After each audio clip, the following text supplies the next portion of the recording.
In this video, I'm gonna tell you exactly how to gain the capped shoulders, the cobra back, the filled out chest, the V-taper, the super soldier physique that we so much desire as men and some women out there if you're watching this. There's a difference between the female gaze and the male gaze in terms of physique. Most men think that they should be having the like Ronnie Coleman, C-Bum, Rich Piana, those extremely big bodybuilders type physique.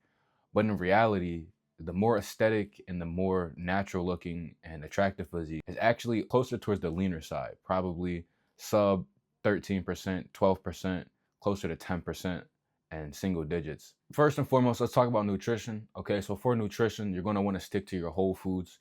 You want to make sure that you're in a caloric deficit or close to that maintenance level. You don't, listen, you do not want to be in a 500 calorie deficit or a 1500 calorie deficit. If you put yourself into these deficits that are so low, you're not going to be able to sustain this new maintenance level that you're at for any more than probably 3 weeks. I mean, max.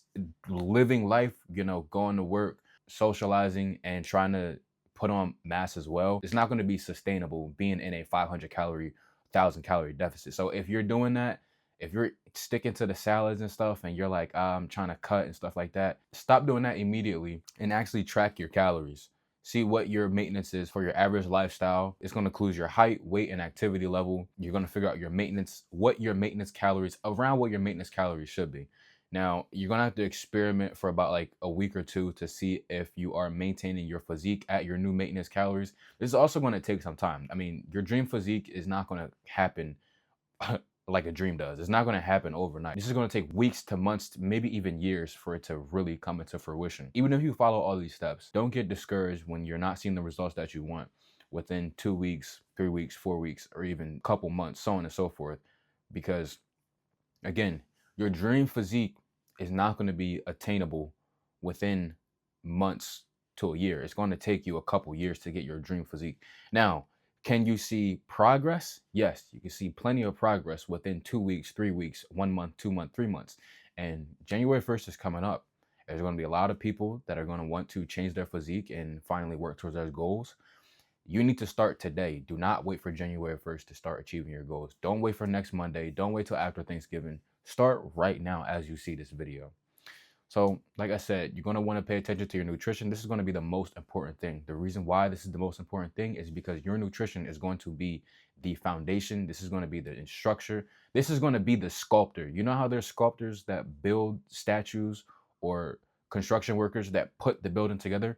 This is exactly what your food is, okay? Without the right materials to lay the foundation and to build your structure, there won't be any structure. There won't be a building. There will not be a body. There will not be a physique, a dream physique for you to even attain.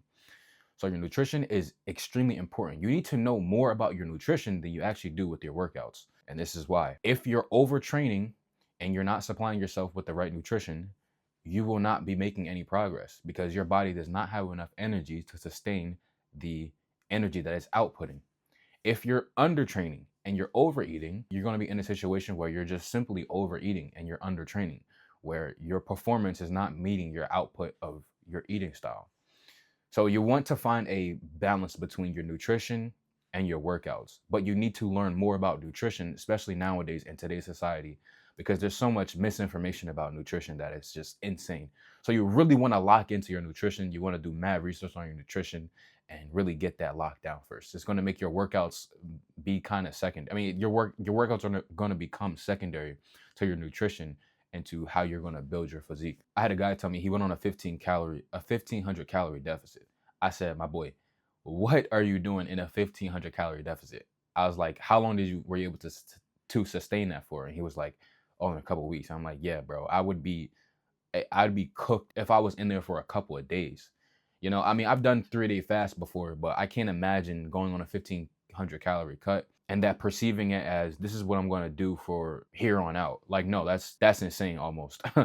That's not insane. That's not the definition of insanity, but that's pretty crazy to think that I'm going to be on a 1500 calorie cut after not cutting at all, going straight into 1500 calories for like the remainder of my life almost. I think I'd go crazy. So yeah, nutrition, after you figure out what your maintenance is, you're going to want to go into only a 150 to 200 calorie deficit from there. Okay, you want to work in increments. If you want to go higher, if you are of a higher fat percentage, if you have more weight on your body, and you know that your maintenance should be closer to the average male, you still want to go in increments only. Okay, you don't want to be thinking that you need to lose a bunch of weight. What you want to do is lose the fat, not the weight. Because when you lose weight, when you lose pounds in terms of the way that you think, you will lose muscle within that weight in its entirety. So you need to change your mind from thinking I need to lose weight to I need to be lean, or I need to lose fat to get leaner. Because with getting lean, the mindset of, or the approach to getting lean is to retain as much muscle mass as possible. Okay, getting lean to retain as much muscle mass. Losing weight is to lose entire body mass. That means water weight, fat, muscle, anything that will make the scale go down. We're only trying to get lean to look aesthetic here. So that's going to lead me into the foods that you should be eating. When you go into the grocery store, stay out the middle aisles. There should be no reason that you need to go into the middle aisles except for to get protein powder, maybe some oatmeal, maybe some cereal if you like cereal, and a couple other things like waters and stuff like that. But aside from that, there's going to be nothing good. Go into the grocery store, look and just walk past the middle aisles and look into the aisles and just see. There's going to be nothing good in there besides maybe a few things, but that's it. Nothing food wise is going to come good from the middle aisles. Stay on the outside of the grocery stores. Okay, make sure you're going to the produce aisle, the meat aisle, the dairy aisle, dairy yogurt, cheese, stuff like that. Stay out the middle aisles for sure. So when you go to the grocery store, you want to make sure that you're getting your meats. Okay, that's going to be the first place you want to stop. Pretty much is make sure you're getting your meats, ground beef, ground turkey, chicken, eggs, tenderloins, egg whites. Me personally, I find that egg whites is, if you like eggs like me, I love eggs. Every morning I'll have 4 ounces of ground beef and 184 grams of egg whites. I don't do regular eggs because one egg is about 70 calories for 6 grams of protein. I personally eat egg whites. I do 4 servings of egg whites. One serving size of egg whites is 46 grams. I do 4, so 184 grams of egg whites, which is only 100 calories and 20 grams of protein, as opposed to if I have 4 eggs, that would be 280 calories and 24 grams of protein. I mean, you have 4 plus grams of protein, but at the cost of 180 plus calories. When you're watching your calories and when you're being in a caloric deficit, you want to make sure you're maximizing all your calorie potential, getting the leanest stuff possible. When you get ground beef, ground turkey, ground chicken, you want to make sure you're getting the leanest one possible. I must say, when I get ground beef, I get 96.4. When I get ground turkey, I get 96.4 or 93.7. I do not get 99.1. I cannot eat that shit. I'm not gonna lie to you. I'm gonna keep it a buck. 99.1% ground beef that's atrocious. I can't do it. So yeah, for your ground beef, ground turkey, ground beef 96.4 or the leanest meat possible. Sometimes you gotta get 93.7 for ground beef. For 93.4, it's like 140 calories, 24 grams of protein, and then for 93.7, it's like 170 calories, 24 grams of protein. It's an additional 30 calories, but sometimes you got to do what you can do and only work with what you got. So right now I'm eating like 93.7, and the 30 extra calories it's kind of like, damn, but you know, it is what it is. You got to work with what you got. We're going to substitute other things to other areas to, you know, to sustain this lean body. So for chicken, you can get chicken breast, throw it in the oven, bake it. That's like the easiest way for me. I don't even throw it on the stove. I just literally take it out the pack, open it up, season it, put your seasonings on there, put it in the oven, and you know, call it a day. Make sure you check the temperature of the meat so it's not raw or anything like that. You'll be good. That's easy for the meat. Boom. Ground beef and ground chicken, anything that's grounded up, cast iron skillet, throw it on there, let it cook, let it sit, season it up, boom, it's done. For your carbs, you want to, oh yeah, fish as well. Fish is another big thing that I'm eating. Right now, I'm only eating ground beef and tilapia. Tilapia is 100 calories for 21 grams of protein for 4 ounces. That's really good, okay? And I can eat tilapia. It tastes really good to me. Put it in a cast iron skillet, low lemon pepper, seasonings, some other seasonings, and I eat that in the morning as well. Sometimes instead of ground beef, 4 ounces of tilapia, 100 calories, 21 grams of protein with the 4 serving size egg whites and like 50 grams of cheese, and that'll be that in the morning. Fish is another huge thing. I actually prefer the fish over chicken because I really don't like chicken like that unless it's like on the grill type chicken. But yeah, mainly I'm sticking to ground beef and fish right now, and that's how it's been for a little bit of for a while. For the carbs, you want to look out for sweet potatoes, rice. Pita bread is a really good one. Low carb pita bread. Any bread that's also low carb. If you like bread and you want to make sandwiches or something, you can do bread and you can work it into your macros. Me personally, I just find that sticking to the low carb option of stuff is a lot easier. Like the 647 bread, that's going to be really good. Um, there's this pita bread that I use that's low calories. That's really good. And it gives you some protein too. Any sort of low carb bread is cool. Jasmine rice, you can get the minute rice, but jasmine rice, buying a pack of jasmine rice is gonna be more convenient in terms of money. Yeah, potatoes, sweet potatoes, chop potatoes up, put them in the oven, air fry them. Easy, you know what I'm saying? All this can be made in within an hour, okay? You can make with a week's worth of food within 1 hour if you're sticking to these whole foods. Instead of this processed, prepackaged, frozen meals and stuff like that, you're gonna wanna just don't even look at that stuff, honestly. Frozen meals and stuff like that, TV dinners, and this is for the you don't want to stick to the TV dinners and things like that. You want to stick to the whole foods. For your fats, me personally, I just have avocados and, that's really it for the fats. But if you find some other fats you want, vegetables, cucumbers are cool. Those aren't fats, but other vegetables, cucumbers, broccoli, carrots, tomatoes, things like that. You throw in your meals, basically 0 calories pretty much. Oatmeal is good as well. I used to get the Kodiak protein oatmeal, but I find that I can go less calories with getting the 1 minute old fashioned oatmeal. It's like plain, it has no flavor. 150 calories for every 40 grams, and it's like 5 grams of protein. And I add sugar-free syrup to it, some blueberries, and protein powder. I got myself some good oatmeal that tastes good and it's not full of sugar. So for breakfast, like I said like 4 times already, I do ground beef or fish or chicken, depending on the meat that I have for that as my secondary option. Most of the time, it's just ground beef and fish. I'll do the ground beef or fish with 4 servings of egg whites and a little bit of cheese. And then for my meal 2, I'll have oatmeal and protein powder with the oatmeal and some blueberries inside. For meal 3, I'll have 8 ounces of ground beef, 4 ounces of jasmine rice.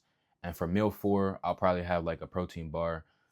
Protein bars are cool. You want to make sure you don't want to. Okay, I fell into a cycle of buying a lot of protein supplements. And what I mean by that is I found myself buying like protein chips, protein bars, protein Pop-Tarts, protein donuts.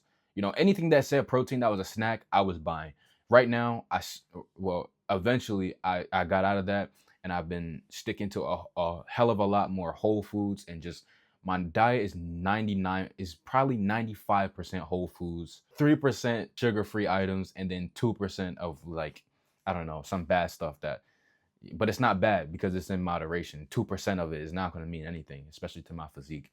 For dinner, another 6 ounces of meat, probably some carbs, and then to end it off at the night, I'll have some sweet dessert. Personally, I like making parfaits. I love sweet stuff, so I do like yogurt. Oh yeah, yogurt is another good thing. Yogurt as well. You want to make sure you're looking out for yogurt for the dairy products. Yogurt is going to be great. I usually get the Fage. It's like Fage, 0% fat, 90 calories, 18 grams of protein. That's literally like the best. That is like the best calories protein ratio yogurt I've ever been able to find, with some sugar-free syrup, with the Nature Valley protein granola, bro. I'm telling you, that is going to, if you like crave ice cream and stuff, that's going to kill your sweet tooth. Like you're going to be like this is actually busting. A little bit of cinnamon there too, bro. You're going to be good, bro. Yeah, you're going to be set with that. A little bit of cinnamon in there. Yeah, that's going to be tough. And some dark chocolate chips too. Ooh, boy, stop playing with me. Stop playing late at night before you go to sleep too. You're going to be like, damn, I could eat this every night. Yes, bro, you can eat this every night. You want to make sure that your meals are proportionally protein focused, and then secondary carbs, and then secondary fats and things like that. I personally don't even track fats. I feel like I don't need to on my body. Maybe my genetics just allow me to not be able to get my dream physique and not have to track fats. Will I do it eventually? I mean, I probably will eventually, but right now, calories and protein, tracking my calories and protein is working. If you don't know how much protein you should be eating, you could do either 0.8 or 1 gram of protein per body weight, like per pound per body weight. So for example, if you weigh 165 pounds, you'll be eating close to, if not at 165 grams of protein a day. Track that, be in the deficit, make sure you're eating your protein, you'll be straight nutrition wise. It's really that simple, guys. It's no more complicated than that, okay?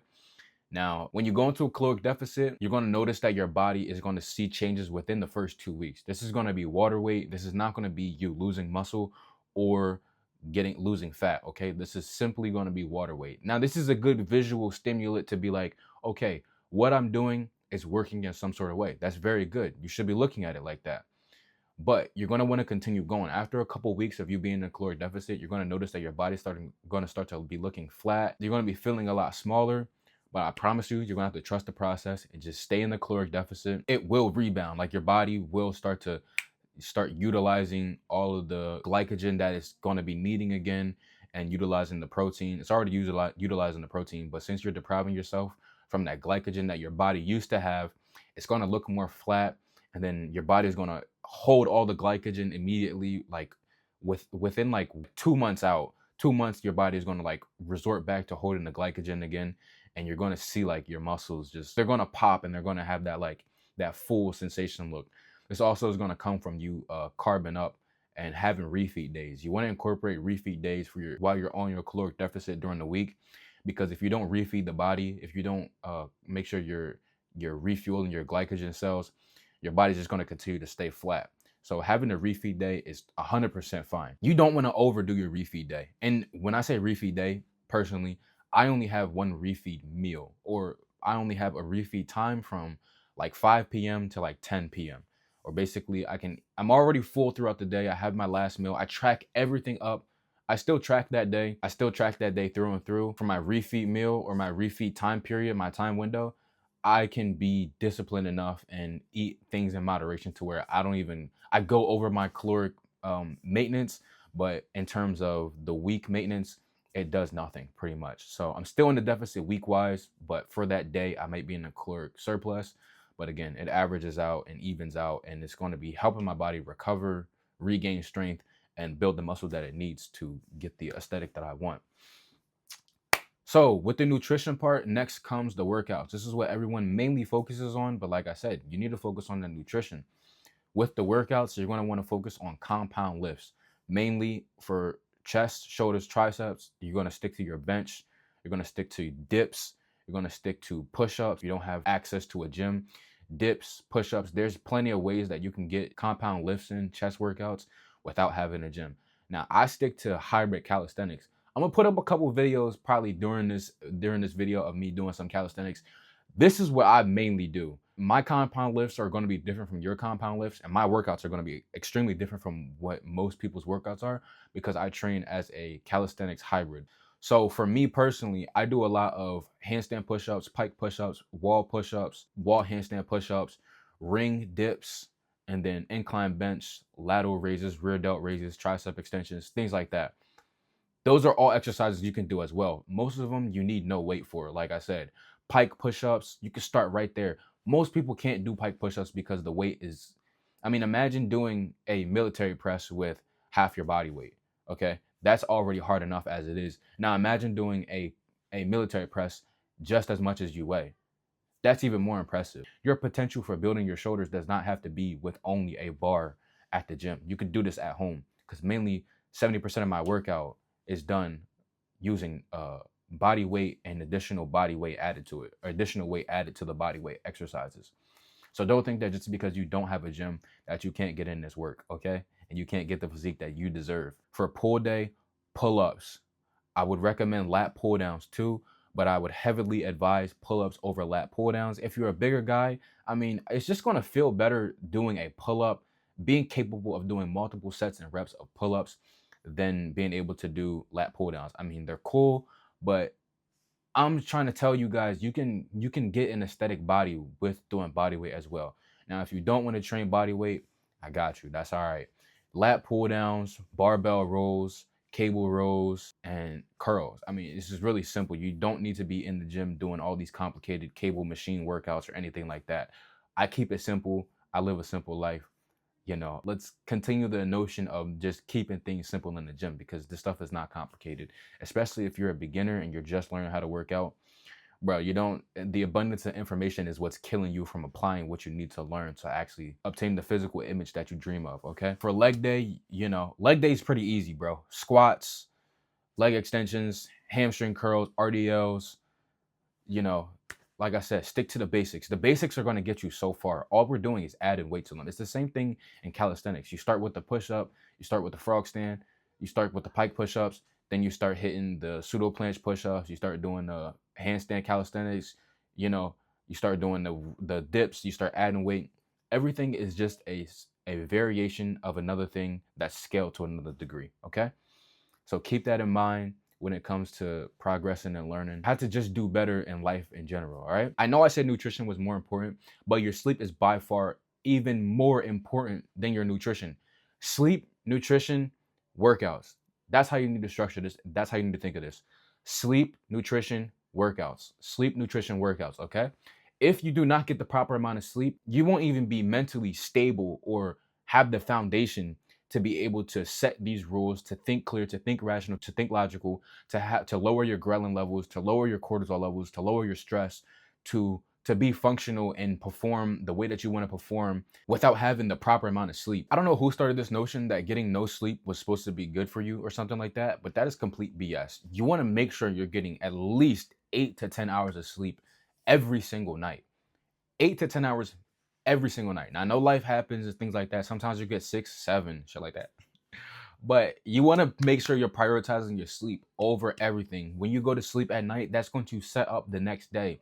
If you don't have proper sleep, and if you wake up and you're groggy and you're tired, that's going to throw off your whole function for the day. Make sure that your base and foundation is structured so that you can set up everything for the next step. Everything that I'm saying sets up the next thing for the results that you get in the end. Make sure you're working today. Guys, put in the work today. We're not starting next week. We're not starting next Tuesday. We're starting today. Let's get fucking lean. Let's get fucking lean. Let's get shredded. Let's get aesthetic, bro.